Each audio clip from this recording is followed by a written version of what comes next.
ravi d'être avec vous pour parler de lecture aujourd'hui. Quand Fabrice m'a invité à participer à cet événement, d'abord, j'ai dit oui. À la base, je suis enseignant de français. Donc les livres, c'est important pour moi. Mais comme vous allez le voir, en fait, il s'agit pas uniquement de livres, parce qu'aujourd'hui, on lit sur tablette, on lit sur ordinateur, enfin on lit partout. Enfin bon. Donc commençons. Alors juste, hop, elle n'a pas dû se connecter. Voilà. Donc ça c'est moi. Magnifique photo prise l'an dernier à mon arrivée à Hong Kong. Donc vous voyez cette magnifique photo de moi. Et donc je m'appelle Yanouri, au cas où c'est pas assez gros. Et donc vous avez mon adresse email parce que voilà, si vous avez des questions, bah, vous aurez l'occasion de les poser. J'espère que je serai pas bavard au point de ne pas pouvoir vous laisser la parole. Et puis vous pouvez me retrouver sur les réseaux sociaux aussi. J'ai laissé l'icône Twitter, mais évidemment ce Twitter est devenu X. Bon, et en ce moment ma plateforme de prédilection c'est LinkedIn. Je trouve que c'est vraiment le lieu où les interactions sont les plus riches. Et donc si vous voulez venir faire un tour sur LinkedIn et discuter, écoutez, ce sera avec plaisir. Donc allons-y, commençons. Vous avez remarqué ce personnage sur la première slide, sur la première diapositive, et j'ai toujours été fasciné par ce personnage, par ce type. Je me demandais ce qu'il faisait. Je me disais, mais que fait-il? Pourquoi est-il dans cette position? Et heureusement, en fait, c'est écrit sur la statue. C'est écrit vous l'avez reconnu, le penseur de Rodin. Donc le type pense, d'accord. Il pense, mais alors je me suis dit bon, ok. C'était il y a longtemps. Il pense, mais alors pourquoi ainsi? Pourquoi est-ce qu'il est nu? Parce que moi je fais jamais ça en fait. C'est-à-dire que je pense pas comme ça. Alors je me suis amusé quand même si j'avais la réponse, mais je me suis amusé à demander à ChatGPT. Alors je vous ferai pas écouter la voix de ChatGPT, mais je l'ai traduit. J'avais préparé. J'avais posé la question en anglais. Alors, en fait, comme je travaille à Hong Kong et la plupart de mes collègues sont, une grande partie de mes collègues sont anglais. On jongle entre les deux. Et puis je vois que en plus c'est un petit peu coupé, mais c'était rigolo. J'aimais bien la réponse que ChatGPT m'a faite parce que ça avait l'air de l'amuser. Enfin, en tout cas. Quelqu'un avait programmé pour simuler l'amusement, et donc il me dit oui, il est nu, c'est vrai, mais c'est symbolique, ça représente la pureté de la pensée. Ok, c'est l'homme seul avec ses pensées. Si vous lui demandez de régénérer une réponse, il vous dira d'autres choses sur l'art du statuaire, sur l'art grec, sur la nudité, etc. Mais ce qui revenait souvent, c'était ça, c'est que en fait c'est symbolique et ça représente la pureté de la pensée. L'homme sur lui-même, avec sa pensée. Et moi, ça m'a fait penser à deux choses en fait. La première, inspirée par ce monsieur, je ne sais pas si vous le reconnaissez, mais ce qu'il nous dit, c'est que en fait, on pense jamais seul. C'est pas vrai. Enfin, ce qu'il nous explique, c'est que en fait, les individus que nous sommes travaillons en groupe, c'est ce qui fait notre succès d'ailleurs, c'est ce qui fait que cette créature insignifiante issue de la savane en est venue à dominer le monde, à le ravager aussi, certains diraient, mais à dominer le monde, et c'est en vertu de notre collaboration. Et on compte sur les autres pour à peu près presque tout. Et c'est vrai, quand on y réfléchit, on ne sait pas faire grand-chose tout seul, en fait. Alors les exemples qu'il prend sont assez éloquents. Il dit personne ne sait faire une centrale nucléaire à soi tout seul ou une cathédrale. Il faut être plusieurs. Mais quand on y pense, vous voyez, ce matin, j'ai utilisé ma bouilloire électrique. Si je me retrouvais dans la position de Robinson Crusoe et que je devais la recréer de rien, je serais quand même embarrassé. En fait, si on me demandait d'expliquer à peu près tout ce que j'utilise au quotidien, je serais bien embarrassé de faire même la plus simple chose, une fermeture éclair ou un crayon à papier. Je serais incapable d'expliquer comment on les fait, comment ça marche. Et quand on croit qu'on sait, en fait, c'est ce qu'on appelle l'illusion de la connaissance. On pense qu'on sait plus que l'on ne sait réellement, en fait.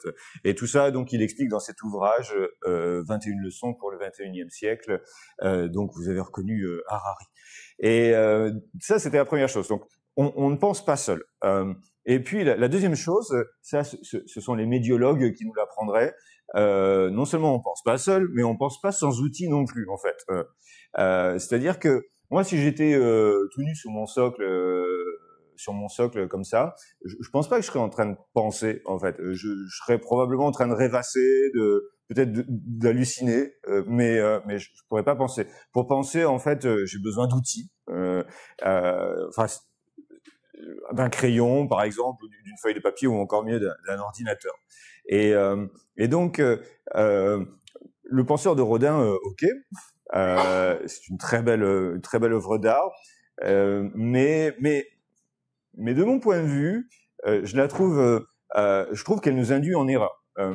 Je dirais d'ailleurs que la scolarité est modelée sur cette erreur. D'ailleurs, si je peux me permettre une petite parenthèse hors sujet, c'est-à-dire que souvent la scolarité des élèves, des enfants, des étudiants est conçue comme ça, comme si c'était des petits penseurs de Rodin isolés, pensant par eux-mêmes, tout seuls, alors que je le redis, on pense pas tout seul et on pense pas sans outils. Alors, ce dont je voudrais vous parler aujourd'hui, c'est ces outils pour penser. Et pour moi, la pensée, elle commence très souvent avec celle des autres, c'est-à-dire la lecture. Je crois que c'est Georges Perros qui a dit que sans la littérature, on ne saurait pas ce qu'un homme seul pense. Et c'est vrai, du coup, notre penseur de Rodin, on ne sait pas ce qu'il a en tête, en fait. Vous me direz, ça n'a pas d'importance, c'est symbolique. Mais on ne sait pas. Et donc, les livres sont une voie d'accès à la pensée. Et donc, je vais vous parler de tout ça. Alors, c'est un plan tripartite. On va commencer. Je suis désolé, je vais commencer par enfoncer quelques portes ouvertes, parler de la lecture. Qu'est-ce que c'est que la lecture? Et ce que je voudrais vous démontrer, c'est assez simple, c'est que la lecture est une pratique en pleine mutation du fait de la technologie. Donc cette mutation, elle a déjà eu lieu en fait. Et il me semble que aujourd'hui, l'IA va encore modifier cette approche de la lecture. Donc voilà un petit peu le fil conducteur de cette présentation. Donc allons-y. De quoi la lecture est-elle le nom? Alors, j'adore quand je fais ça. Je prépare des slides avec des transitions, mais évidemment, du coup, avant que j'appuie pour la première transition, il n'y a rien du tout, donc je sais absolument plus ce qu'il y avait, mais enfin, c'est pas grave. Ah oui, je sais, c'est une slide que j'ai rajoutée assez tardivement. Ce que je voulais commencer par ça, parce que je vous dis, je vais enfoncer quelques portes ouvertes, mais je voulais légitimer quand même les évidences que je vais vous raconter. L'idée principale de cette slide, c'est que la lecture est une pratique qui a, comme je l'ai dit tout à l'heure, qui a été modifiée sans cesse en fait. Là, ce que vous avez sous les yeux, ça ressemble à un manuscrit médiéval, c'est un roman en fait. Et je sais pas si vous savez ce que c'est qu'un roman à cette époque-là. S'il y a des profs de français parmi vous, je crois que c'est écrit NRF, mais non. Quand on demande en général aux gens ce que c'est qu'un roman, ils vous diront c'est un ouvrage en prose, plus ou moins long, qui raconte une histoire, etc. Au XIIe siècle, si vous prenez un roman, d'abord c'est en vers, en octosyllabes, et puis comme personne ne sait lire, en fait, il y a l'auteur qui va le lire. Et de fait, l'expérience de la lecture, elle est orale, en fait. On écoute cette lecture. Quand on est assez fortuné pour avoir quelqu'un qui vient, quand on a un chrétien de Troyes qui vient vous raconter les histoires de la table ronde. Donc, l'expérience de la lecture, elle est essentiellement orale. Inversement, j'ai repensé à ce tableau que j'adore de Fragonard qui s'appelle La Liseuse. Alors, pas celle d'Amazon, la Kindle, mais cette jeune fille qui lit, je sais pas ce qu'elle lit, mais en tout cas, elle a l'air absorbée dans sa lecture. Et je suis à peu près persuadé que pour beaucoup de gens, ce tableau de Fragonard illustre à merveille ce qu'est probablement la lecture aujourd'hui, que je vais m'empresser de pas en brèche, évidemment, pendant 1 heure. Je vais essayer de me tenir à 1 heure. C'est mal parti parce que là j'en suis à la slide 3 ou 4. Donc N'hésitez pas à manifester votre impatience en trépignant si vous voulez que je passe à la slide suivante. Donc, deux expériences de la lecture complètement différentes. Et puis, moi, je vais vous en présenter une troisième. J'ai encore fait ça. Bon, enfin bref. Et justement, pour moi, longtemps, la lecture, ça a été ça. Ça, c'est mon premier post Instagram. Donc, c'est émouvant pour moi. C'était mon premier post Instagram et j'ai remarqué que j'avais posté une photo du livre que je lisais à l'époque. Et à cette époque-là, donc on est dans les années, ouais, je me suis mis tard, Instagram 2013, je sais pas. J'étais déjà un fervent geek, hein, en fait. Pour moi, les ordinateurs, c'était important. Mais la littérature constituait encore le dernier bastion, la résistance du papier dans l'assaut quotidien du numérique. Et bon, évidemment, ça n'a pas duré. Mais en tout cas, j'ai longtemps lu sur papier. Donc pour moi, ça a été longtemps du papier. Puis il s'est passé des choses que je vais vous raconter. Et pour vous raconter ça, je vais commencer avec le commencement. Donc la lecture, de quoi s'agit-il exactement aujourd'hui? En fait, non seulement on va définir ce que c'est que cette lecture aujourd'hui, mais on va voir à quel point aussi c'est complexe ou plus complexe que ne pourrait laisser penser le tableau de Fragonard. Donc la lecture, tout d'abord, c'est une activité vraiment protéiforme, c'est-à-dire que on va acheter des livres, si tant est qu'on puisse. Quand on est sur une île, c'est pas toujours évident. J'en ai fait l'expérience. On va parfois les emprunter.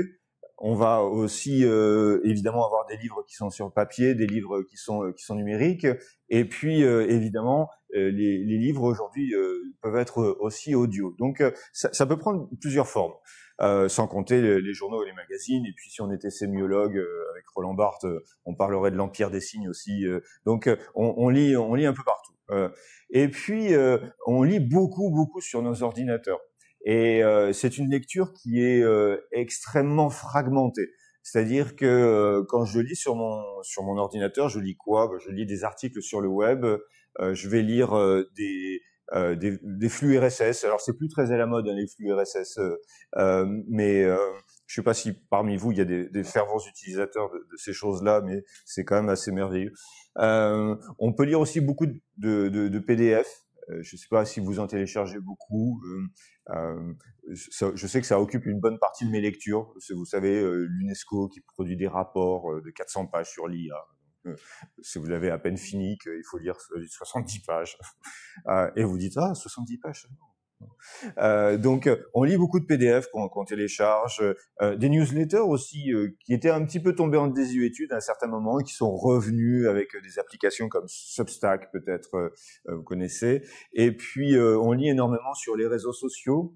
Alors, quand je dis les réseaux sociaux, oui, à mettre au pluriel, parce que il y a eu une véritable diaspora depuis que Twitter a été racheté par Elon Musk. Donc, les gens sont allés sur Blue Sky, sur Threads, sur Mastodon, donc on lit sur pas mal de choses. Et puis évidemment, on lit des livres. Alors, vous en doutez, souvent des livres numériques. Donc, on en a un peu partout, ce qui va poser quand même certains problèmes qu'on verra par la suite. Donc une activité protéiforme, fragmentée, et pour ne rien simplifier, en fait, les distinctions entre ces différentes formes peuvent être plutôt floues. C'est-à-dire que entre un fil Twitter et un article de blog, on peut vraiment se demander quelle est la différence. Entre une newsletter sur Substack par exemple et un livre, là aussi il est possible de s'interroger sur ce qui distingue les deux. Et je peux vous assurer qu'il y a plein d'auteurs qui publient régulièrement des newsletters ou qui publient des lettres d'information sur leurs ouvrages en cours d'écriture. Alors ça peut constituer aussi un complément la lecture livresque. Donc, une activité protéiforme, fragmentée, aux lignes qui s'estompent. Et puis alors, tout ça est encore rendu plus difficile par une série de mots, parmi lesquels vous allez reconnaître certainement l'infobésité, c'est-à-dire que il y en a partout. J'ai mentionné les rapports de l'UNESCO, ils sont super les rapports de l'UNESCO, mais il y en a tellement. Ils sont ouais, il y en a tellement que c'est vraiment très très difficile de trouver le temps de lire tout ça.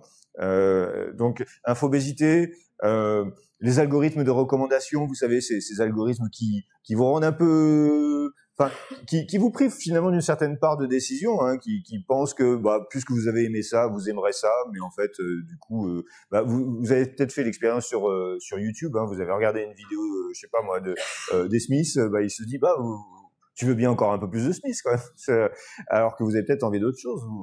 Mais de fait, il y a ces algorithmes, le doom scrolling. Alors, j'ai cherché la traduction en français. On parle de défilement morbide. Je trouve que ça a un côté encore plus inquiétant. Et c'est vrai que bon, bah, TikTok, c'est illustré par ça, hein, mais on passe son temps à défiler de façon infinie. Donc ça fait partie aussi de ce qu'on appelle l'économie de l'attention, c'est-à-dire des applications qui sont designées, conçues pour vous rendre captif le plus longtemps. Donc ça répond au doux nom de l'économie de l'attention. Parmi les autres problèmes liés à la lecture qu'on pourra retrouver, notamment sur les réseaux sociaux, la polarisation, avec un débat parfois assez noir-blanc, binaire, et puis les fake news également. Comment lire, comment démêler le vrai du faux, et comme si c'était pas assez, parmi les autres difficultés que nos élèves vont rencontrer, il y a celle des hallucinations. Alors, qu'est-ce que c'est que les hallucinations? Bah, vous savez que les IA, en fait, quand elles peuvent vous dire des choses complètement fausses, en fait. C'est-à-dire que quand il leur manque un truc, bah, c'est pas grave. Elles l'inventent. Alors, c'est corrigé au fur et à mesure, hein, mais il y a eu des exemples vraiment célèbres, hein, par exemple, ça marche plus, hein. Si vous faites l'essai, ça marche plus, mais à une époque, vous demandiez à ChatGPT comment ramasser des œufs de vache, et est-ce que c'était plus compliqué que de ramasser des œufs de poule, et il vous expliquait doctement que, je sais plus ce qu'il vous expliquait d'ailleurs, mais enfin, il vous parlait des œufs de vache.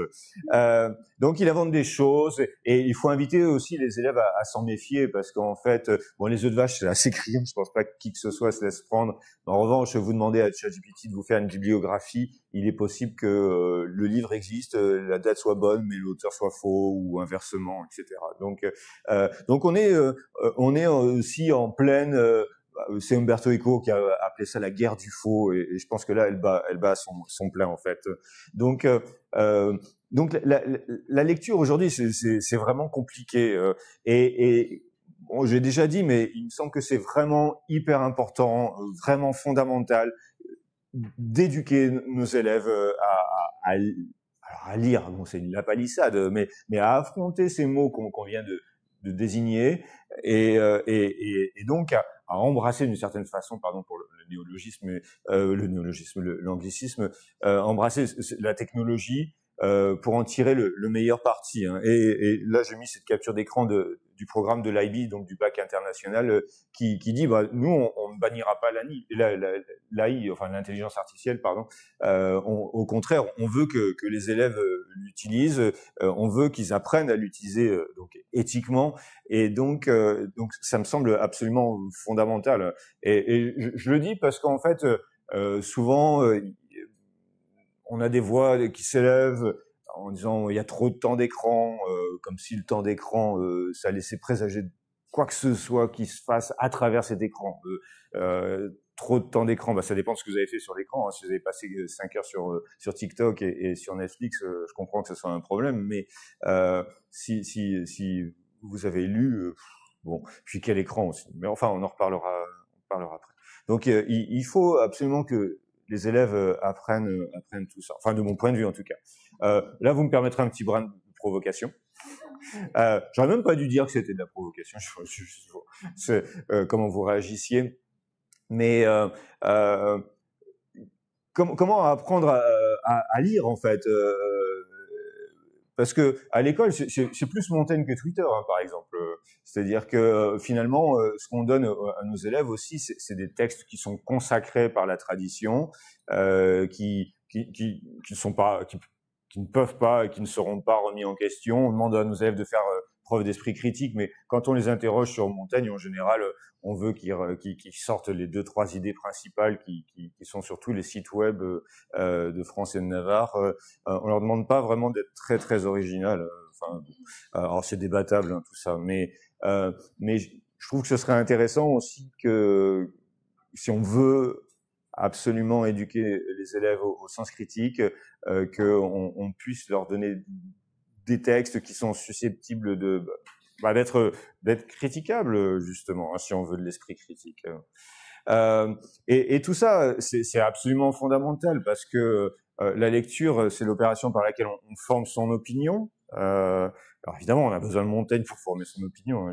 L'ancien professeur de français que je suis, peux pas dire autre chose, mais on forme son opinion, on fait des choix, et puis ces choix ont une influence politique, c'est-à-dire que on participe à la vie démocratique. Vous voyez, moi si je vais sur Twitter et que je m'abonne à différents fils politiques, je vais me faire des idées qui vont déterminer mes choix. Donc c'est extrêmement important. Oups, pardon, je l'avais oublié celui-là, mais c'est avant de conclure cette partie-là, je voulais parler de, pour moi, du coup j'ai raté mon effet, l'ennemi numéro un. L'ennemi numéro un, c'est lui, parce que l'infobésité, j'arrive à m'en accommoder. Les fake news, j'espère que j'ai suffisamment d'esprit critique pour discerner le vrai du faux. Mais mon vrai problème, c'est lui. Et en fait, c'est ce qu'on appelle le syndrome du poisson rouge. C'est-à-dire qu'en fait, j'oublie à peu près tout ce que je lis. En fait, alors au début, je m'inquiétais beaucoup. Je me demandais si j'étais affecté d'une pathologie ou si c'est, enfin, je m'interrogeais.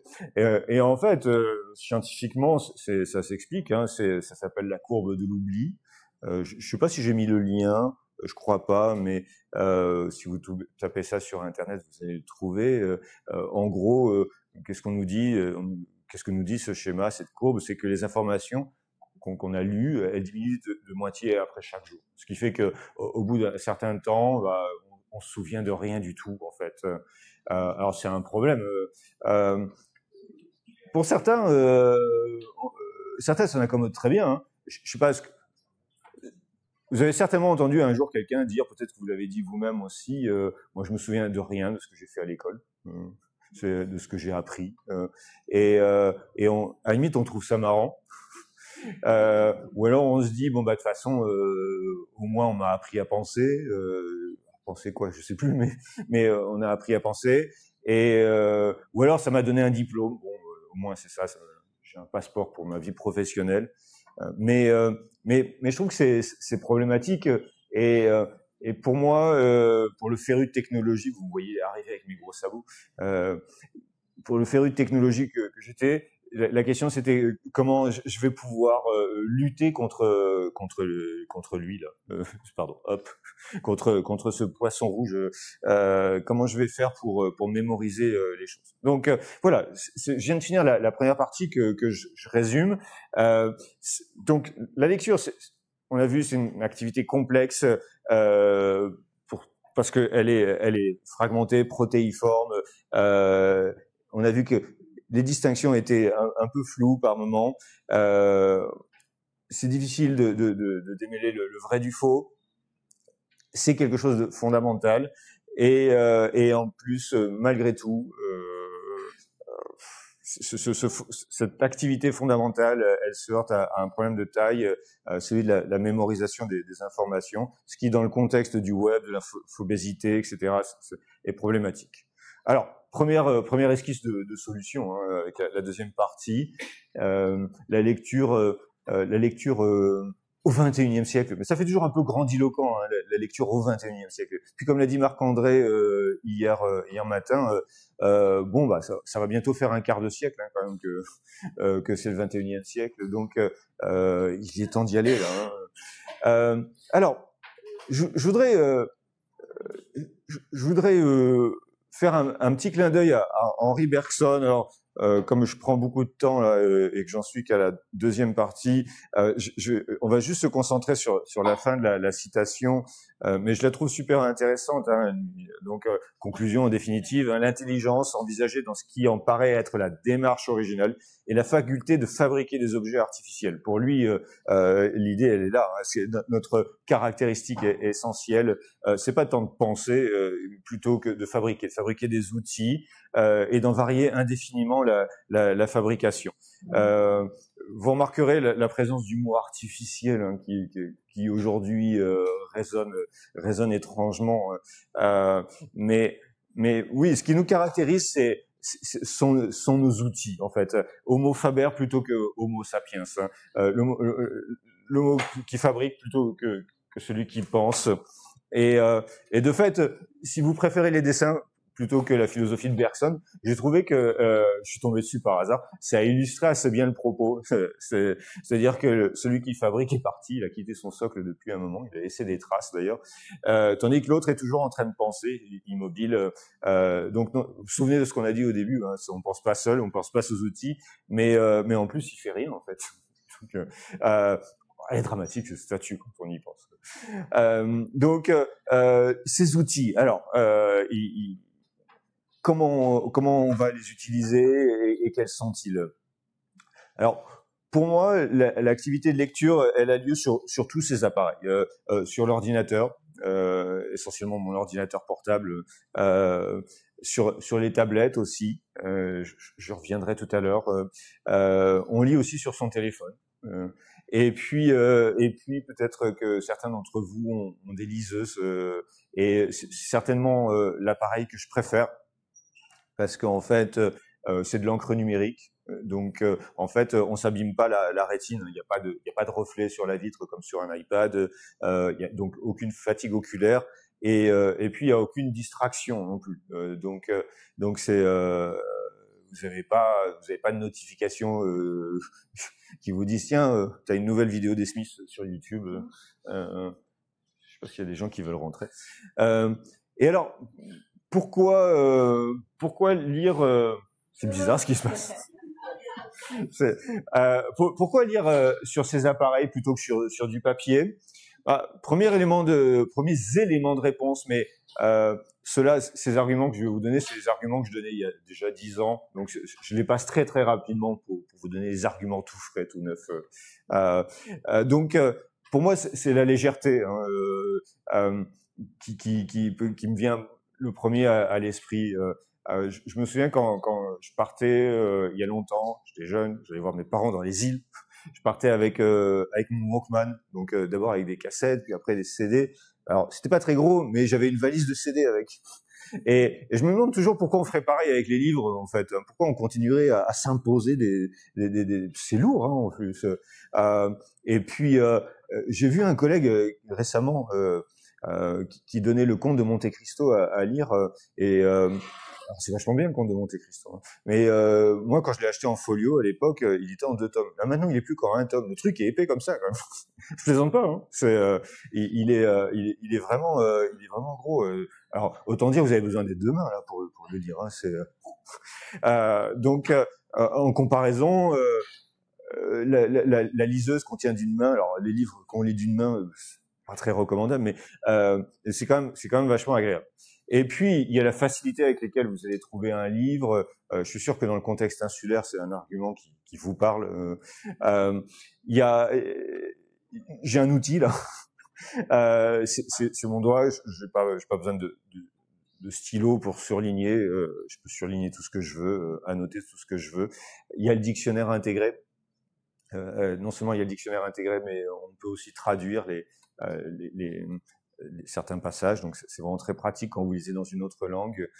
Et il y a la possibilité aussi de synchroniser ces appareils, c'est-à-dire que, vous voyez, demander si j'ai commencé ma lecture sur ma liseuse que j'ai oublié, et dans le métro, j'ai mon téléphone, je continue ma lecture le temps d'un trajet. Donc c'est quelque chose que j'apprécie beaucoup.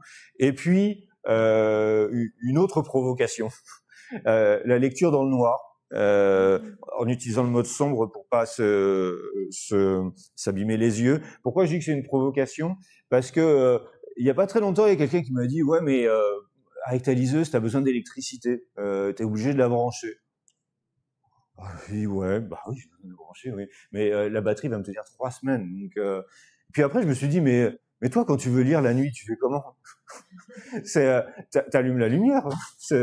T'as besoin d'électricité aussi. T'arrêtes pas de lire parce que c'est le soir. Bah moi j'en ai pas besoin de la lumière. Je peux lire dans le noir. Et puis ça pour le prof aussi que j'étais, que je suis encore d'ailleurs. Trouver un mot, bah vous savez l'équivalent du contrôle F en fait sur l'ordinateur. Vous tapez un mot, le début d'un mot, et puis pouf, il est là à la page 327. Alors qu'avant, bon, quand je préparais un cours, je prenais, vous vous souvenez, le gros Monte Cristo là, une fois ce passage à étudier, ce qu'il dit, ah non, il est pas là. Alors c'était sympa, on retombait au hasard sur certains passages, c'était intéressant, mais ce qu'on veut, c'est pas ça. On veut pas se promener dans l'œuvre. On veut notre passage pour préparer notre cours. Là, on le veut tout de suite. On est pressé, on a des copies à corriger. Là, sur une liseuse, c'est instantané, donc c'est un vrai bonheur. Donc, pour moi, l'iPad, parce que je vais vous parler de l'iPad aussi, mais surtout la liseuse, ça, en tout cas, pour ma propre expérience, ça fait de moi un meilleur lecteur. Et ça fait de moi un meilleur lecteur grâce notamment, pas seulement à l'objet en lui-même, parce que l'objet en lui-même, faut se l'avouer, il est quand même pas très beau. C'est du plastique. Il y a plein de gens qui vous disent, moi je préfère le livre, je préfère l'objet. Bah oui, évidemment, tu m'étonnes. Et souvent le débat il en reste là. Bah oui, moi je suis plutôt papier, je suis tactile, vous aussi. Je suis tactile, mais en fait le problème est pas là. Le problème, enfin c'est même pas un problème, c'est que la lecture numérique va s'enrichir de ce que j'appellerais donc tout un écosystème, alors qui peut paraître invisible de prime abord, mais qui est extrêmement important et que je vais vous évoquer maintenant. Alors, avant de revenir à la liseuse, je lui ai fait quelques infidélités récemment. Ouais, je l'avoue humblement. Je viens de m'acheter un énième iPad.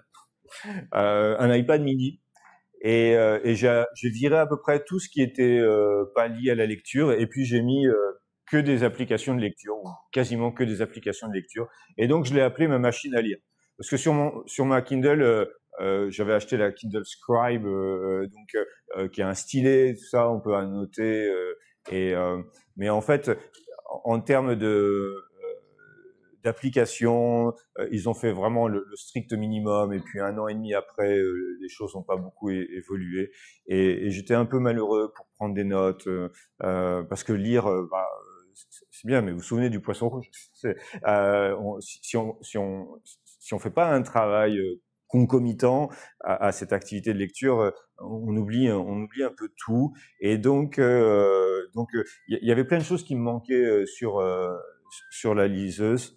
Bon, je pourrais vous en parler des heures, mais notamment les dictionnaires. Hein. Sur l'iPad, je vais utiliser tous les dictionnaires que je veux. Le rêve serait de pouvoir installer toutes sortes de dictionnaires sur la Kindle. Malheureusement, enfin je dis Kindle, mais ça peut être Kobo, ça peut être plein de choses. Hein.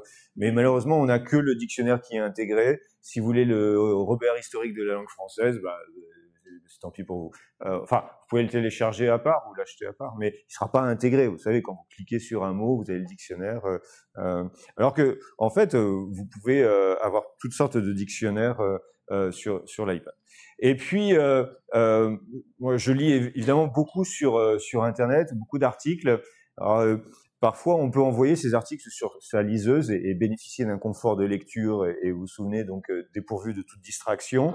Mais sur iPad, c'est quand même beaucoup plus simple, et pour un de mes moyens de lutter contre l'infobésité, de rien perdre, c'est d'utiliser des applications comme Goodlinks, en fait, qui me permettent de sauvegarder tous les liens que je trouve. C'est-à-dire, je vais sur Twitter, sur LinkedIn, je me balade sur Internet, je trouve un truc qui m'intéresse, je garde le lien, je le sauvegarde là-dedans, en fait.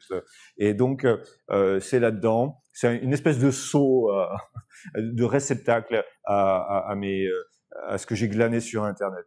Et je peux l'organiser en tags, c'est-à-dire que tout ce qui est lié à l'IA, je mets un tag IA, etc., etc. Je peux le synchroniser sur tous mes appareils, donc ça c'est pratique. Je passe sur les URL. Et puis, alors. Pardon, je me trompe de bouton, je suis allé trop vite. C'est vraiment très pratique parce que je sais pas si vous avez le même souci que moi, mais quand vous êtes dans votre navigateur et que vous ouvrez des onglets, au bout d'un moment, vous en avez plein partout. En plus, le truc se met à consommer des ressources démesurées, votre ordinateur RAM. Donc, j'ai fini par développer une aversion aux onglets ouverts. Et puis de toute façon, au bout d'un moment, on les ferme accidentellement. Alors on peut les retrouver, mais et puis après on se dit bon, ça fait un an qu'il est ouvert celui-là. J'ai toujours pas lu. Et d'ailleurs, je sais pas ce que je voulais en faire. Alors c'est mieux de stocker comme ça. Et puis là, je vous ai mis un petit gif, mais là, quand on clique là-dessus, il y a un petit widget sur l'écran d'accueil. Et ce qui fait ce widget, c'est qu'il me sort un article au hasard régulièrement. Donc ça me rappelle, vous voyez, j'allume mon iPad et je me dis ah tiens, cet article, oui, j'ai toujours pas lu, au fait, c'est vrai, ok, allons le lire. Et c'est pas mal. Et puis en parlant de widgets, j'ai redécouvert les widgets sur mon iPad parce que je me suis fait un vrai kiosque numérique. Là, vous voyez sur cet écran, il y a aucune application, icône d'application, à part évidemment celle qu'il y a dans le dock, mais et ce sont des widgets qui sont scrollables, hein, un widget en cache un autre, et ça me permet d'aller voir. Alors évidemment là c'est un peu flou, mais là c'est les articles que j'ai sauvegardés. Là c'est mes flux RSS, là, donc les flux RSS sur l'éducation, sur l'intelligence artificielle, sur la politique, et puis donc je regarde ça, je feuillette, je clique, je vais lire, je trouve de nouveaux liens, je les sauvegarde dans Goodlinks, je les oublie. Donc voilà un élément. Et puis Readwise est venu Readwise. Je sais pas si vous connaissez Readwise, si vous en avez entendu parler. Ça a changé ma vie. Ça a changé ma vie. C'est-à-dire que vous vous souvenez des arguments que j'ai donnés tout à l'heure en faveur de la lecture numérique. C'est bien d'avoir un appareil léger par rapport à un livre qui est lourd, mais c'est pas non plus fondamental. Mais Readwise m'a vraiment ouvert de nouveaux horizons. Et donc c'est une application, alors qui est pas gratuite hein, malheureusement. On vous propose 30 jours d'essai, je préviens tout de suite. Hein. On vous propose 30 jours d'essai, mais après il faut passer à la caisse. Mais je dirais que ça en vaut la peine. Alors qu'est-ce que c'est que Readwise? Alors c'est une application qui en fait va récupérer tout ce que je lis en fait. C'est-à-dire que je lis beaucoup sur Kindle ou sur des applications type Instapaper, c'est-à-dire que je sauvegarde mes articles. Alors Instapaper, Pocket, vous connaissez ces applications on appelle ça des applications de read later, c'est-à-dire en fait, ça fonctionne un peu comme Goodlink, hein, c'est-à-dire qu'en fait, vous prenez un article, vous le mettez dans par exemple Instapaper, et au lieu d'avoir un bandeau, le menu de navigation, l'article, les pubs de chaussures qui clignotent pendant que vous essayez de vous concentrer sur l'article, vous avez juste une version épurée de l'article, le texte, les images et rien d'autre. Et puis vous pouvez faire pas mal d'autres choses en plus dont je vous parlerai après. Et donc ce sont des applications que j'utilise beaucoup pour lire. Et tout ce que je vais surligner, par exemple, dans ces applications de lecture, vont se retrouver dans Readwise. Donc, pour moi, principalement, les sources sont essentiellement là. C'est-à-dire que tout ce que je lis se retrouve dans Readwise. On me dirait très bien, mais pourquoi faire? Ça centralise. Mais ça me propose aussi ce qu'ils appellent un daily review, c'est-à-dire une revue quotidienne de ce que j'ai lu. Alors, ça se paramètre, mais l'idée, c'est que chaque jour, l'application vous propose un certain nombre de citations des livres que vous avez lus.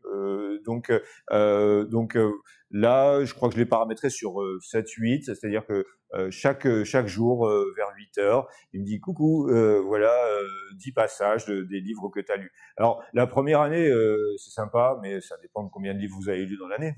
Mais après 2 ans, 3 ans de lecture, vous voyez ainsi émerger des lectures que vous aviez complètement oubliées.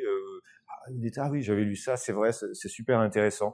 Et donc, on a ces citations qui apparaissent et on peut faire plein de choses. On peut les copier, on peut les partager. Alors, il y a des jolies fonctions de partage, hein, ça fait des jolies images avec une citation, la couverture à partager sur les réseaux sociaux. On peut les éditer. On peut les annoter, on peut les mettre en favoris. Donc régulièrement, il vous proposera aussi en daily review vos favoris. Donc ça c'est aussi intéressant et ça force à la mémorisation. Et puis ça permet encore plein de choses. Alors j'ai mis des points de suspension parce que c'est l'objet de la slide suivante, mais vous comprenez l'idée, c'est-à-dire qu'en fait il s'agit de vous représenter les choses sous les yeux pour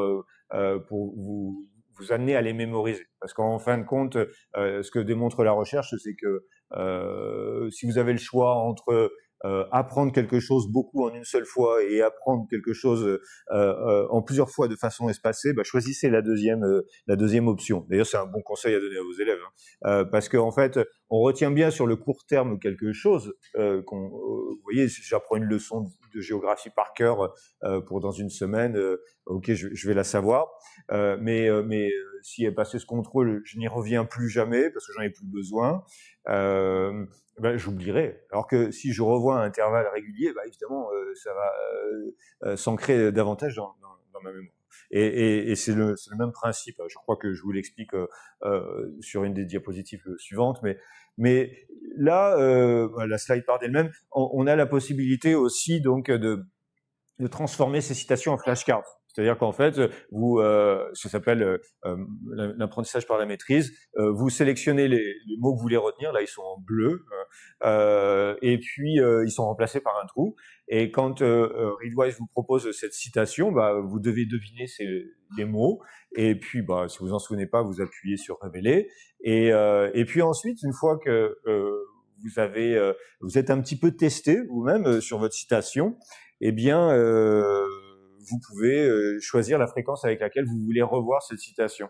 C'est-à-dire que vous pouvez dire, écoutez, maintenant celle-là, je la sais par cœur, je peux briller en société et lâcher mes citations favorites, c'est bon. Ou alors, non, je la sais toujours pas, présente-la moi le plus tôt possible. Donc ça, c'est vraiment très intéressant. Et puis, on peut en faire plein d'autres. On peut se customiser, se personnaliser ces reviews. C'est-à-dire qu'en fait, moi, je m'en suis fait différentes. C'est-à-dire qu'en fait, il y a celle qui est proposée par défaut, mais je m'en suis fait une liée à la technologie. Donc, ça marche avec un système de tags. Vous taguez vos citations, donc tout ce qui est lié à la technologie. Donc régulièrement, il me propose une sélection de plusieurs citations liées à la technologie ou une autre sur les romans, l'éducation, etc. J'en ai même une qui s'appelle Inbox parce qu'en fait, quand je vais travailler sur quelque chose et que je me dis je vais avoir besoin de cette citation, je la mets dans ma boîte de réception et j'ai mon paquet de citations dont je vais avoir besoin pour faire mon travail. Donc c'était très pratique. Mais alors, c'est pas tout. C'est-à-dire que Readwise a cette capacité à s'interfacer avec d'autres applications. C'est-à-dire que en fait, tout ce que j'ai annoté, tout ce que j'ai surligné, donc se retrouve dans Readwise. Mais je peux aussi l'envoyer sur mon application favorite de prise de notes. Alors ici, mon application favorite, c'est Obsidian. Alors, pour être sûr que c'est bien clair, je vous ai fait le schéma, donc je lis des choses, par exemple sur Kindle, d'accord. Readwise absorbe tout ce que j'ai surligné sur Kindle, et Readwise peut se synchroniser avec votre application favorite de prise de notes et envoie tout. Alors, quel est l'intérêt? Je vais vous expliquer ça, mais il y en a un que j'ai pas, je m'en rends compte maintenant en le disant que j'ai pas exposé sur ma slide, c'est que imaginez, je lis plus sur Kindle, j'en ai marre, je veux plus d'Amazon, ce qui pourrait arriver un jour. Et puis j'en ai marre de payer pour Readwise. Que deviennent mes données en fait? Elles sont là. Parce que tout a été envoyé au format texte, donc un format. Le credo de Readwise, c'est qu'en fait, si vous voulez que vos documents soient lisibles dans 60 ans, il faut qu'ils soient écrits dans des documents, dans des formats qui étaient utilisables il y a 60 ans en fait. Et donc le format texte, c'est un format indestructible. Pour vous donner une idée, il y a plein d'applications comme Evernote par exemple, hein, où vous écrivez vos notes, mais vos notes, vous voyez pas les fichiers en fait, elles sont prisonnières d'une base de données invisible. Et quand vous voulez les passer à une autre application, alors il y a des outils d'export, mais enfin c'est pas très pratique. Là, vous avez vraiment vos petits fichiers au format texte, vous en faites ce que vous voulez en fait, vous les ouvrez avec Word, avec ce que vous voulez. Donc c'est vraiment très intéressant. Et donc vous voyez, ça c'est une représentation visuelle, graphique des notes que je prends dans Readwise. Alors il y en a des notes. C'est-à-dire qu'en fait, j'ai appris ma leçon. C'est-à-dire que quand je lis un bouquin, alors pas quand je lis un roman sur la plage, mais quand je lis un livre en général pour le travail et que j'en ai besoin, je prends des notes. Je prends des notes en même temps. Après, je vais chercher dans Readwise mes citations, mais comme ça, c'est synchronisé dans mon application de prise de notes, je peux aller ouvrir 2 pages comme ça, et puis aller chercher mes citations, remettre les choses en ordre. Il faut le faire, si en tout cas vous avez besoin de cette lecture pour votre travail, il faut le faire soit pendant la lecture, soit peu de temps après que la lecture est terminée. Si vous attendez 2 semaines, c'est foutu. Et donc, vous prenez des notes, et en fait, la beauté de ce type d'application, c'est que en fait, chaque note peut être liée à une autre. C'est pour ça que chaque note est représentée par un point, mais qu'entre ces points, il y a des traits en fait. Ça veut dire que les notes sont liées. On peut créer des liens internes, ce qu'on appelle des wikilinks en fait. Vous savez, dans Wikipédia, quand vous écrivez un article sur Wikipédia, vous pouvez mettre des liens. Par exemple, vous écrivez un article sur, je sais pas moi, les vélos. Vous parlez des vélodromes. Vous faites un lien sur l'article vélodrome. C'est des liens internes. Vous pouvez faire la même chose avec avec Obsidian. Et donc toutes ces notes sont liées. Et en fait, alors là c'est un petit peu geek, mais pour les plus geeks d'entre vous, ce qui est vraiment intéressant, c'est que je vais pouvoir faire des requêtes dans mes notes. Par exemple, là, je vais utiliser un plugin, parce qu'on peut installer des plugins comme sur Chrome en fait. Mais là, pour Obsidian, là, ça s'appelle DataView. Donc, je vais pouvoir voir mes données. Je vais pouvoir faire une liste. Donc là, si j'écris simplement liste, je vais faire une liste de toutes mes notes. Mais là, je vais être un peu plus spécifique. Je vais lui dire, donne-moi la liste de mes notes qui se trouve dans le document, dans le dossier documentation. Et dans le dossier documentation, il y a le dossier intelligence artificielle. Et puis dans le dossier intelligence artificielle, il y a certaines notes qui ont le tag éducation. Donc vous voyez, c'est tout un travail, parce que ça veut dire que vous avez rangé vos données, vos petites notes, et puis vous les avez taguées. Mais ça va vite après, une fois qu'on a pris l'habitude. Donc je veux juste les notes qui sont dans le document intelligence artificielle, dans le dossier intelligence artificielle, et qui ont le tag éducation. Et puis je peux aussi lui dire qu'il me faut certaines notes écrites entre telle et telle date. La syntaxe paraît compliquée au départ, mais on s'y fait vite. Et puis on peut aussi mettre ça par ordre ascendant ou descendant, on ferme, et pof, ça donne quelque chose comme ça, vous voyez. Donc là, je vous ai fait une petite démonstration. Puis vous voyez, vous pouvez prévisualiser ensuite vos liens, comme sur Wikipédia, encore une fois. Vous survolez un lien avec le curseur de la souris, et une petite fenêtre de prévisualisation vous montre le contenu. Donc c'est très pratique pour travailler. Et donc, j'en arrive au terme de cette deuxième partie, c'est-à-dire que pour moi, l'activité de lecture, elle est liée, elle est consubstantielle à la prise de notes en fait. C'est-à-dire que quand je lis, je surligne, j'annote. Je le fais pas suffisamment d'ailleurs, mais dire pourquoi vous avez surligné tel passage, en quoi ça va vous intéresser, qu'est-ce que ça va vous permettre, et en même temps, ou après, ou peu de temps après, donc dans mon application de prise de notes, je rassemble les passages dont j'ai besoin, qui vont me servir, etc., etc. Donc voilà mes outils pour penser, pour écrire. Et en fait, en concluant cette partie, ça m'a fait penser à une illustration que un très bon ami avait partagée sur Twitter et que je trouve très très très éloquente et qui n'est pas sans me rappeler la vue en graphique des notes sur Obsidian où on a cette espèce de galaxie de points qui sont liés entre eux. Mais justement, quand vous lisez, vous avez ces points, ces éléments qui font pas encore complètement sens, mais que vous allez agréger, que vous allez assembler. Et en écrivant, souvent, c'est le lieu de la mise en forme des idées, la mise en forme de la pensée, et c'est l'étape suivante. C'est pour ça que en fait, vous l'aurez compris quand je vous parle de tous ces outils de lecture, mais pour moi, c'est vraiment lié aussi à l'écriture. L'écriture parce que par la force des choses, on lit, on annote, mais ensuite, d'une certaine façon, en tout cas, dans mon expérience à moi, j'aime bien écrire pour moi, écrire pour les autres aussi, ou encore que je le fais de moins en moins, malheureusement. Mais pour moi, souvent, l'écriture commence par la lecture, hein, c'est-à-dire que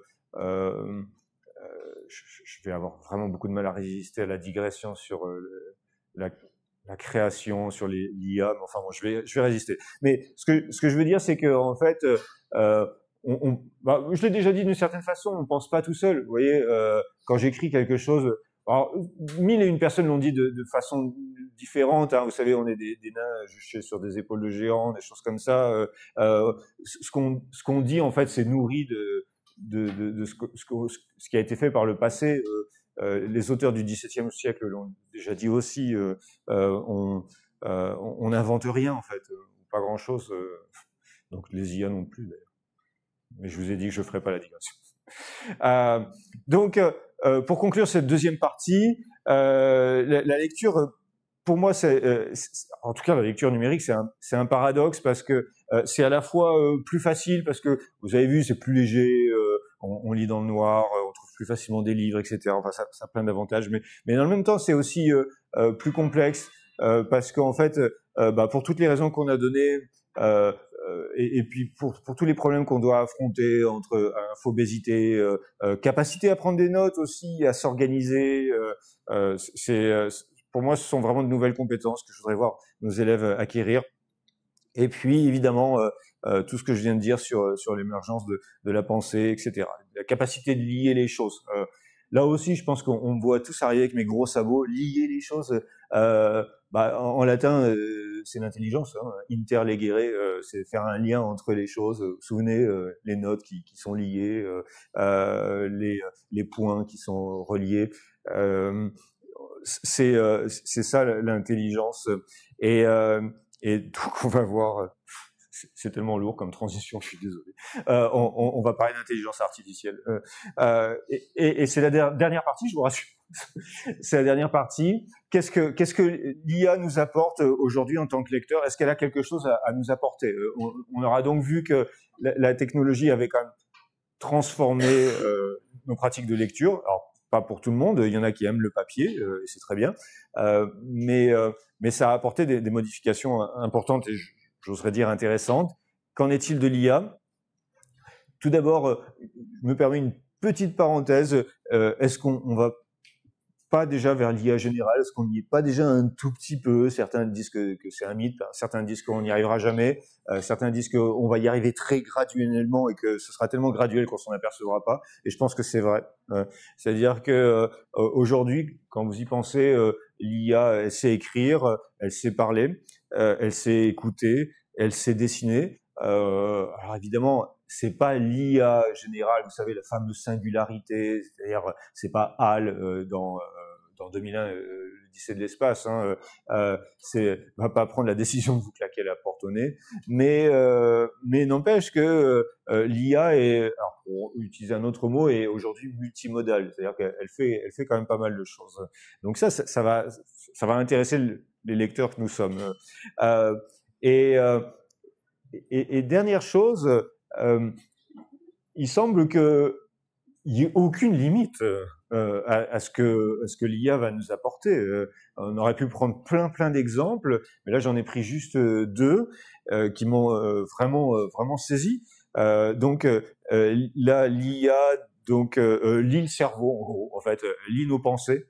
Et c'est pas un canard complotiste. Hein. Je veux dire, c'était un article de Nature ou du Guardian, je sais plus. Mais donc il y a eu une IA qui est capable d'écouter vos pensées. C'est complètement fou. Et ce deuxième exemple que j'ai trouvé vraiment aussi très intéressant, là, c'est un rouleau. Je pense abîmé durant l'éruption du Vésuve. Donc le truc est un bout de charbon en fait. Hein. Si vous l'ouvrez, il va tomber en cendres. Donc il est évidemment pas question de l'ouvrir et donc il est évidemment pas question de savoir ce qu'il y a à l'intérieur. Mais si, grâce à l'IA, on peut. Alors évidemment, l'IA est pas encore en mesure de vous révéler l'entièreté du texte, mais l'IA est capable de scanner le document, de l'aplatir par une opération que je suis pas capable d'expliquer. Elle arrive certainement toujours le bon vieux système de probabilité à définir certains mots, et donc on arrive à commencer à prendre connaissance de ce contenu, c'est-à-dire on arrive ici à faire ressurgir le passé, un passé qu'on croyait mort et réduit en cendres, et donc je trouve ça vraiment très prometteur. Donc avant de vous parler de cas beaucoup plus concrets, je voulais juste vous dire que avec l'IA, on peut lire les pensées. Enfin, on va pouvoir lire les pensées, ce qui est un peu flippant aussi, mais on va pouvoir lire des pensées, mais aussi faire ressurgir le passé de ses cendres. Je trouve ça assez incroyable. Pour prendre un exemple beaucoup plus concret et que nous on va pouvoir mettre en pratique, parce que vous ne pourrez pas lire les pensées du voisin, ça va pas être possible. En revanche, ce que vous pouvez faire, c'est utiliser l'IA comme un tuteur personnel. Là, j'ai pris un exemple avec Chat PDF, c'est-à-dire qu'en fait, vous envoyez un fichier PDF et vous allez pouvoir converser avec votre fichier PDF.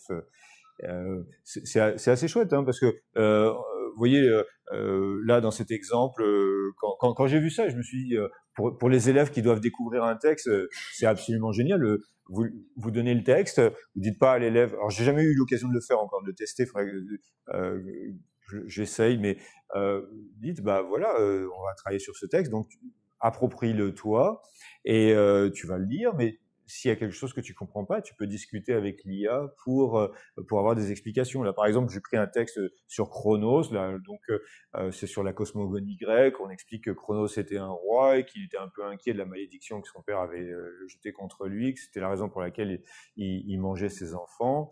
Un élève pourrait se dire, ok, mais pourquoi c'est quoi cette malédiction de son père? C'était qui son père d'ailleurs? On peut interroger le texte, on peut interagir avec le texte.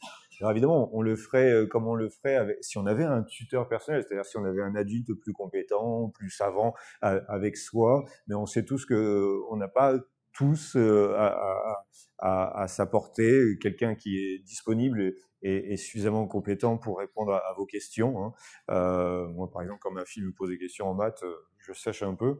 Donc, je trouve que ça, c'est une opportunité assez intéressante. Et puis, je sais pas si ça se voit beaucoup sur la capture d'écran, mais vous pouvez très bien demander à l'IA de vous faire un quiz, c'est-à-dire vous lisez le texte et vous dites ok, maintenant je pense avoir compris le texte. Teste-moi, propose-moi un quiz pour que je vérifie l'étendue de ma compréhension. Donc ça c'est intéressant. Alors il y en a plein des applications comme ça. Hein. Là je vous ai mis, je sais même plus son nom d'ailleurs. J'ai trouvé le curseur assez rigolo. Alors, vous pourriez le faire dans votre prompt, mais là, l'interface le propose. Ça se voit pas beaucoup parce que c'est un peu flou, mais en fait, le curseur vous propose d'avoir différents niveaux d'explication. Explique-moi comme si j'étais un universitaire qui faisait une thèse, explique-moi comme si j'étais un enfant de 5 ans, etc., etc. Donc, vous pouvez comme ça interroger et demander des explications supplémentaires. C'est pas tout à fait nouveau, hein. Google a tué le produit, mais déjà il y a au moins une bonne dizaine d'années, je crois. Ça s'appelait Talk to Books, je crois. On pouvait parler aux livres. En tout cas, il y en a plein qui font ça. Vous envoyez votre livre au PDF, document, et vous pouvez discuter avec les livres. Et je trouve ça assez intéressant. Alors, ouais, je reviens encore à Readwise, mais c'est pas le même. C'est un autre Readwise. Alors, enfin, c'est toujours Readwise, mais ils ont récemment créé une application qui s'appelle Reader. Donc, il y a le Readwise dont je vous ai parlé tout à l'heure, et puis il y a Readwise Reader. Et en fait, c'est une application qui fonctionne comme Instapaper, c'est-à-dire qu'en fait, je vais envoyer tous mes articles. Et donc, dès que j'ai quelque chose à lire, bon, j'ai parlé de Goodlinks tout à l'heure, mais Goodlinks, ça me sert plutôt à placer les choses dans une espèce d'urgence. Là, bon, tu vas là, et puis on verra ce que je fais de toi après.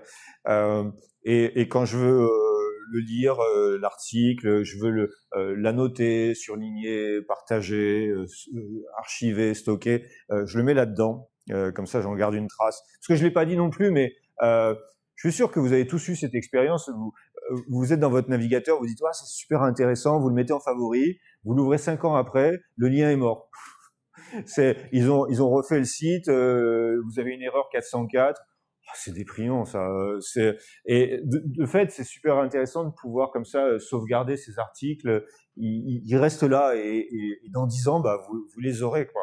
Donc ça, c'est vraiment pratique. Et devinez quoi? Il y a Ghost Reader dans Readwise Reader, et Ghost Reader, c'est une IA. Enfin, c'est GPT 3.5 en fait. Ils sont pas allés jusqu'à version 4, mais et de fait, vous pouvez utiliser l'IA avec vos documents, c'est-à-dire que vous pouvez poser une question à votre document. Vous pouvez lui demander de résumer. Ça, j'adore cette fonction, hein, parce que je vais l'utiliser essentiellement dans 2 cas de figure. Je vois que l'article fait 40 pages et je sais pas si j'ai le temps de lire ça et je sais pas si ça vaut le temps que je vais lui consacrer. Et donc je lui dis fais-moi un résumé et comme ça j'ai une petite idée de ce que ça contient et je lui dis ah ouais ça a vraiment l'air intéressant, il faut que j'y aille. Mais inversement, vous pouvez avoir lu le texte mais vous n'avez pas le temps de le relire. Mais vous avez besoin de vous rafraîchir la mémoire. C'était quoi déjà ce truc-là? Ah oui, d'accord. Et donc là, c'est vraiment très pratique. Et puis, vous pouvez aussi générer des questions, des quiz en fait, hein, des questions-réponses. C'est-à-dire qu'en fait, l'IA vous interroge. Alors, t'as lu ça? Ok. Voyons ce que tu en as retenu. Et donc, c'est vraiment très intéressant. Donc, il y a plein d'autres possibilités. Là, ça apparaît tout en bas de la slide. C'est un peu décalé, mais je vais vous en parler d'une en particulier qui m'a plu. Là, je vous ai mis quelques gifs, quelques petites vidéos comme ça. Où vous voyez, là, j'obtiens un résumé d'un texte que j'ai lu. Hein, il est là. Maintenant, il est exportable, ce résumé. Donc, vous pourriez vous faire des fiches, c'est très pratique. Ou alors, donc, se poser des questions. Donc là, c'est pareil. Vous appuyez sur les 3 petits points en haut à droite, et donc le petit fantôme là bondit sur le côté et vous génère tout ça. Et puis il y a une autre fonction. Sur le moment, j'y ai pas vraiment prêté attention. Je me suis dit ouais, bon, ok, pourquoi pas. Mais donc là, c'est Readwise sur mon téléphone. Et il y a maintenant une fonction lecture, c'est-à-dire que vous pouvez lire le texte et donc le lire à voix haute. Et sur le moment, je vous dis, c'est pas quelque chose qui a attiré vraiment mon attention. Et un jour, j'étais dans le métro, je lis mon article, j'arrive à ma destination, donc il faut que j'arrête ma lecture. Et après, je me suis dit, mais t'es bête, tu vas la continuer. Alors évidemment, tu es en train de marcher. Alors il y a beaucoup de gens à Hong Kong, ils sont sur leur téléphone comme ça, ils marchent. Alors évidemment, ils marchent très lentement. Et puis tout d'un coup, ils s'arrêtent. Donc vous, si vous faites pareil, non, prenez la personne. Et donc c'est pas très pratique. parce que bon, vous faites pas attention à votre entourage, etc. Enfin bon. Et je me suis dit, mais en fait, je peux ranger mon téléphone dans ma poche et je peux continuer ma lecture, en fait. Et j'écoute le texte. C'est une autre forme de lecture. Alors, certes, c'est pas la lecture la plus séduisante qui soit. Hein. Ça reste du text-to-speech, c'est-à-dire en fait, c'est une IA qui lit du texte, qui en fait de l'audio. Mais n'empêche que quand c'est une lecture purement informationnelle, vous voulez prendre connaissance du contenu, c'est tout ce qui vous intéresse. Vous n'êtes pas là pour écouter une histoire. Eh ben c'est vachement bien. Et en fait, je continue à lire en marchant. Voilà. Je suis assez content de pouvoir le faire. Et je vais quitter Readwise pour finir, et ça nous laissera un petit peu le temps je l'espère, de discuter, avec quand même quelques cas d'usage que j'espère que vous trouverez intéressants. Mais je ne fais pas qu'écouter des textes lus par une IA. J'écoute aussi beaucoup de podcasts. Et c'est pareil pour mon travail. J'écoute des podcasts. Là, je me souviens, j'avais écouté un podcast sur la pédagogie différenciée. Je trouvais ça super intéressant. Je vais prendre des notes. Mais j'étais dans le métro encore une fois. Et donc, je pouvais pas prendre de notes. Enfin, pas facilement. Enfin, bon. Le mieux, c'est s'asseoir à son ordinateur, écouter, taper, etc. Mais je le fais plus maintenant. J'utilise une IA. L'IA écoute le texte pour moi. Elle fait une transcription, et puis je vais sélectionner les passages dont j'ai besoin. En fait, je fais un copier-coller, et je gagne un temps fou plutôt que de taper, appuyer sur pause, revenir en arrière parce que je tape trop lentement. Donc c'est vraiment très pratique. En plus, là, dans l'application que j'utilise, on peut installer DeepL, en fait, et donc on peut avoir une traduction. Donc, s'il y a un passage qui vous a échappé parce que vous écoutiez dans une autre langue que votre langue maternelle, ben vous pouvez avoir la traduction. Donc là, vous avez le podcast en anglais, et puis là, il est traduit en français. Donc, vous pouvez aller vérifier votre compréhension. Donc, je trouvais ça aussi super pratique. Et puis, en préparant cette présentation, vous avez vu que Apple va publier donc iOS 17.4. Là, on vient d'avoir la 17.3. Et donc, dans Apple Podcast, la transcription sera automatique. Donc, ils mettent de l'IA dans Apple Podcast, ce qui fait que vous pourrez lire votre podcast, ce qui évidemment présente une fonction d'accessibilité qui est précieuse pour les personnes qui sont malentendantes, mais vous allez aussi pouvoir plus facilement récupérer ce qui vous intéresse. Et puis, comme vous le feriez sur Spotify ou Apple Music, vous pouvez lire en même temps. Vous savez, des fois on n'entend pas bien, des fois ça va trop vite, ou des fois les gens mâchent les mots, ou des choses comme ça. Et donc vous pourrez faire ça, mais donc très très bientôt. Ce sera intégré. Il n'y aura pas besoin d'applications supplémentaires. Autre exemple de transformation de la lecture par l'IA, la lecture des images, en fait. Quand on lit pas que du texte, on lit aussi des graphiques, par exemple, des schémas. Et parfois, peut-être que le sens de ces schémas vous échappe, et vous pouvez demander à l'IA de les lire pour vous, en fait. Là, vous voyez, j'ai récupéré le schéma, je lui ai dit, explique-moi ce que ça veut dire, et puis il m'a expliqué. J'ai fait l'essai avec le sujet de brevet d'histoire de l'an dernier. J'ai pris, c'est une affiche de propagande, je l'ai donnée à ChatGPT, et ChatGPT m'a analysé l'image, m'a fait une analyse tout à fait pertinente, en fait, hein, bien plus intéressante que celle que j'ai trouvée sur les corrigés du web, sur le site du Figaro ou de l'Étudiant. Et je me suis dit, là, ils ont du souci à se faire. Et oui, donc l'IA est capable de lire des images et de vous les expliquer. Donc là aussi, super intéressant. Et pour finir, je me suis posé cette question, je vous soumets, est-ce que la lecture est devenue une affaire de geek? On peut se poser la question sincèrement, hein, parce que en fait, bon, moi je suis un piètre codeur. Vous voyez, mes capacités de coding sont très très limitées, et pourtant j'en aurais bien besoin. Ça me plairait bien d'écrire des scripts qui me permettent, par exemple, d'aller chercher tous mes PDF, de me faire une liste de mes PDF, vous savez, tous mes rapports de l'UNESCO, et donc de me les présenter joliment organisés, triés. En fait, vous demandez à ChatGPT de vous écrire le code, et puis c'est tout. Donc, ça va vous aider à retrouver vos textes. Tout à l'heure, j'ai parlé d'Obsidian aussi. Donc, Obsidian, encore une fois, c'est une application de prise de notes. Et dans Obsidian, il y a un système de plugins, donc comme dans les applications comme Chrome, là vous rajoutez des fonctions. Et là, il y en a un qui s'appelle Text Generator, qui est ni plus ni moins qu'une intégration de ChatGPT dans votre application de prise de notes. Et là, ce qui se passe ici, là, sous vos yeux ébahis, parce que le jour où j'ai découvert ça, je frétillais d'aise. En fait, on peut interroger ses propres notes. C'est-à-dire que c'est chouette de pouvoir interroger le texte des autres, mais si vous pouviez vous interroger vous-même vos propres notes, imaginez la plus-value pour les élèves. Vous écrivez vous avez votre leçon, vos notes, et vous voulez que l'IA vous teste. C'est possible. Hein. Ça marche comme ça en fait. Vous voyez là, non, vous voyez pas grand-chose en fait. Donc je vais vous l'expliquer. Ça c'est une note que j'ai prise sur Vygotsky. Je voulais découvrir Vygotsky, que j'avais jamais lu, psychologue russe, fameux dans le monde de l'éducation, donc je prends des notes, etc.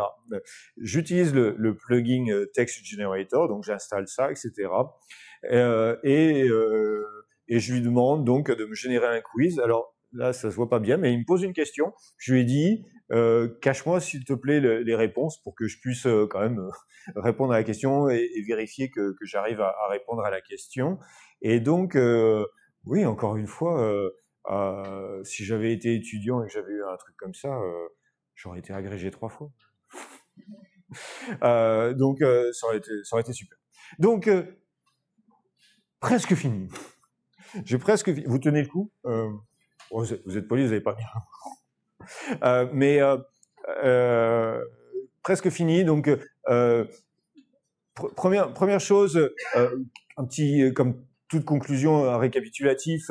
Vous l'aurez compris, c'est ce que je vous ai fait, c'est le récit d'une expérience de lecteur. C'est la mienne. Je prétends pas à son universalité et je pense qu'il faut développer vos propres processus de lecture, de conservation des informations que vous avez découvert. Et ça peut prendre vraiment 1000 et une formes. En tout cas, je reste persuadé que ça reste une activité complexe et que je ne pense pas qu'elle soit, vous me direz si je me trompe, mais je ne pense pas qu'elle soit enseignée en fait. Vous vous souvenez de Fragonard, je pense que encore une fois pour beaucoup lire c'est juste ça hein, en fait. Et pourtant c'est absolument nécessaire. Alors j'y ai pas toujours répondu de façon hyper explicite à ces questions-là, mais vous êtes peut-être fait une idée sur la façon dont j'affrontais tout ça. Pour moi, il y a des nouvelles compétences à acquérir. Je crois que j'en ai pris conscience vraiment en ouvrant des applications comme JSTOR. Vous connaissez JSTOR? Vous connaissez Google Scholar, par exemple? C'est-à-dire que au lieu d'être sur Google et trouver des documents qui viennent de n'importe où, vous avez des documents universitaires en fait. Hein. Et JSTOR, c'est un peu la même chose, mais c'est poussé beaucoup plus loin. Alors, les techniques d'extraction de l'information répondent aux deux noms de data mining, donc c'est complexe, mais de fait, on est là dans un environnement qui est à la frontière des sciences et des humanités, et que je trouve personnellement intéressant. Et puis, on a vu que l'IA pouvait vous servir de tuteur.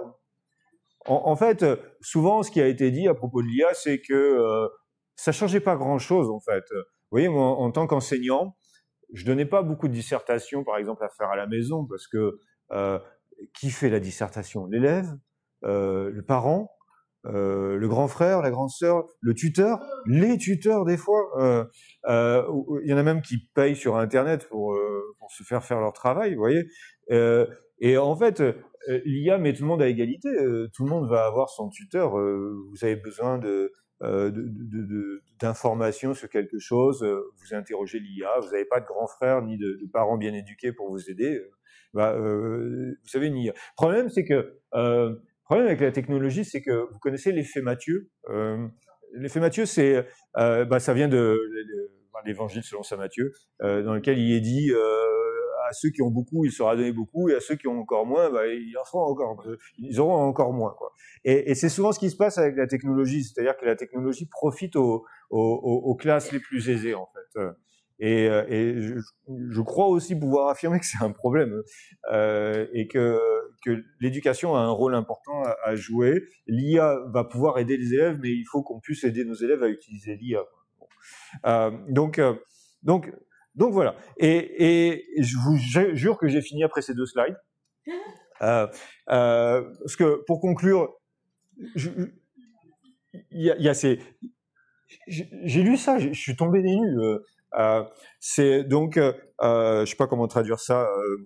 Bon, enfin bref, la British Library a été victime d'une cyberattaque en novembre dernier, je crois. Ils s'en sont à peine remis, hein. C'est-à-dire que ça a été la catastrophe. Le site web était par terre, tous les services associés étaient par terre. Il a fallu donc revenir, vous savez, au petit papier avec des gens, vous interrogez, qui vont chercher les bouquins. Sauf qu'ils pouvaient pas aller chercher les bouquins. D'abord, la plupart, faute de place, ils sont trop loin, donc il faut les faire acheminer. Il y a des bases de données qui étaient plus accessibles. Et alors, le type interrogé dans cet article disait un truc que j'ai trouvé fascinant. Il disait, c'est un peu comme, c'est comme la bibliothèque de Babel. Si vous connaissez l'ouvrage fiction de Borges, il y a, je crois que c'est la première ou deuxième nouvelle, je sais plus, qui s'appelle La bibliothèque de Babel. Et donc, c'est la bibliothèque du monde entier.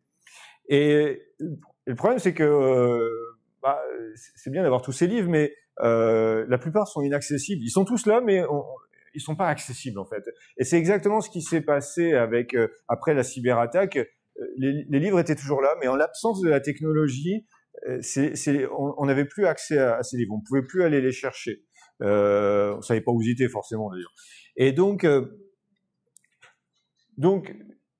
je voulais finir avec ça parce que souvent mon discours est très technophile, en fait, mais je suis pas non plus complètement aveugle. Et en fait, quand on se repose trop sur la technologie, on a aussi, on peut aussi rencontrer quelques soucis, notamment quand elle fonctionne plus. Heureusement, ça arrive assez rarement. Et puis, vraiment dernière chose. Là aussi, je préparais cette présentation et sur LinkedIn, il y a quelqu'un qui citait cette phrase là, léguer, reléguer, labora, pardon, et invenies, donc c'est du latin. Et je me disais bon, qu'est-ce que c'est que ça? Le type disait que ça venait d'un adage médiéval. Bon, en fait, d'adage médiéval, ça vient d'un ouvrage du XVIIe siècle. La citation complète, c'est aura, léguer, etc.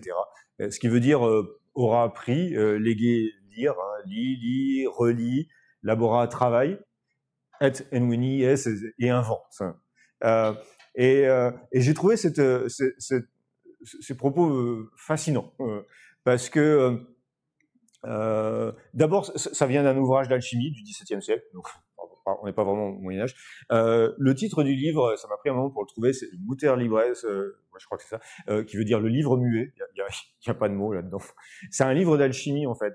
C'est un livre d'alchimie et qui invite à la lecture d'un livre muet, et qui vous dit bon, plus tu lis, plus tu travailles, et plus tu vas inventer. Et le mot invention est un mot que je trouve vraiment très intéressant aussi, parce que invenire en latin, c'est donc faire venir les choses. Vous savez que par exemple dans la loi française, enfin ça fait longtemps que j'ai pas vérifié mes connaissances juridiques, mais de ce que j'ai compris, dans la loi française, le découvreur d'un trésor, on est dit l'inventeur, en fait. Parce que quand vous faites venir le trésor, en fait, il n'existait pas avant. En tout cas, il n'y avait pas d'existence juridique. Et donc, vous le faites venir, vous l'inventez, en fait. Et je trouve ça assez beau. Et à l'époque de l'intelligence artificielle, à l'époque d'Internet, je pense que la lecture est une activité fondamentale, et que on a ici une alchimie à jouer entre être humain et machine pour être de meilleurs lecteurs. Et pour être créateur, inventeur aussi. Vous vous souvenez de l'image des points de l'écriture que je trouve aussi très parlante.